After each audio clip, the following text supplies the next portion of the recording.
Assalamu alaikum, this is Safir Khan. I hope everyone is fine. Today I'll be talking about the life of Keats, John Keats. So let's begin. The brevity of life, the creativity that arises from illness, and the belief in the triumph of art are all vividly illuminated in the career of John Keats.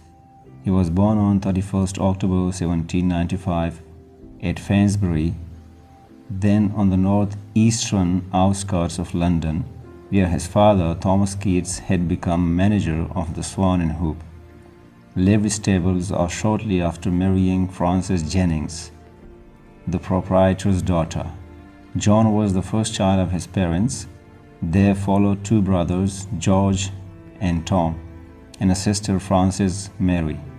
Thomas Keats died by a fall from his horse on 16th April 1804, and Frances Jennings married William Rawlings. The children were sent to live with their grandparents, John and Alice Jennings, at Ponders End, Enfield. After the death of John Jennings on March 1805, with Alice Jennings, the children moved to Edmonton. In 1810, Alice Jennings appointed John Nowland and Sandal and Richard Abbey as the children's guardians. Sandal died in 1816, leaving Abbey the only guardian. Keats went to Enfield School, where the Rev. John Clark was the headmaster. He found friendship with Charles Cowden Clark, and the son of the headmaster. John is said to have been violent and ungovernable in childhood. At school, he did not show any remarkable talent except for fighting boys bigger than him. He was affectionate by nature and was fond of outdoor games. He was active, pugnacious, and popular among his schoolfellows.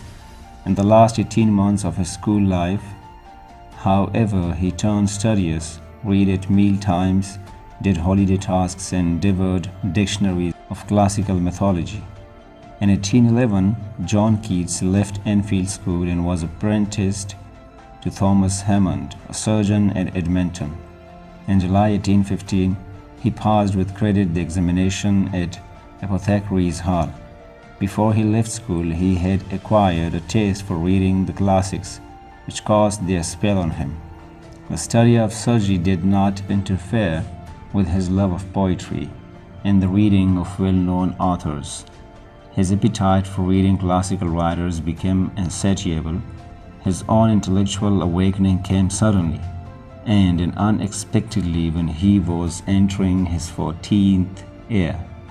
In 1812, he borrowed Spenser's Faerie Queene from Cowden Clark and was fascinated with it. This and other poetic readings made him flag in his surgical profession, which was not to his choice. He finally dropped it, and to the end of his life he devoted himself to the writing of verses. Keats came in contact with some of the famous living poets and literary men of England. He met Leigh Hunt and Haydn. He now realized that poetry and not surgery was his true calling in life. He was surprised to find that he himself could write verses with ease and grace. Encouraged by his literary friends, he began to write poetry seriously. His verses, freely circulated among friends, received their unstinted praise, and he felt encouraged to devote himself exclusively to the poet's vocation. In March 1817, he was persuaded to bring out some of his poems in a small volume, and a year later he published Endymion in April 1818. Criticism of his early work was rather severe, and the critics did not take into account the young and lack of experience in the poet. There was consumption in the family, and Keats' youngest brother, Tom, died of it in 1818. His second brother, George, had already migrated to America. Keats felt too lonely and depressed. Then, in a walking tour from Liverpool to Scotland, he contracted an ominously bad throat, which later took a serious turn. His health gradually deteriorated, and signs of consumption appeared. He felt weary of life and was very unhappy. There were, however, two interests in life: poetry and love. In October 1818, he fell in love with Miss Fanny Brown. He was engaged to her, but his failing health and poverty made an early marriage an impossibility.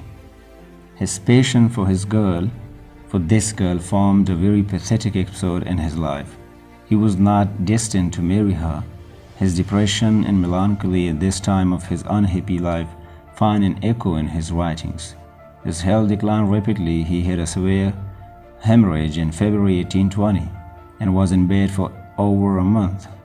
His doctors decided that only going to Italy could save him, and so they ordered him off.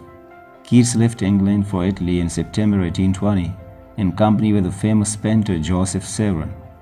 In Rome, he received the most constant and kind attention from Dr. Clark, but the disease became alarming. Keats was not exceedingly unhappy. His passionate love, his easily roused feelings of jealousy of Miss Fanny Brown, his oversensitiveness and of suspicious rancor even against the most amicable and attached of his male inmates, his ill health, which increased his irritability, the general indifference, and the particular scorn and ridicule with which his endymion had been received, his narrow means and uncertain outlook, and prospect of an early death closing a painful and harassing illness, all preyed upon his mind with unrelenting tenacity.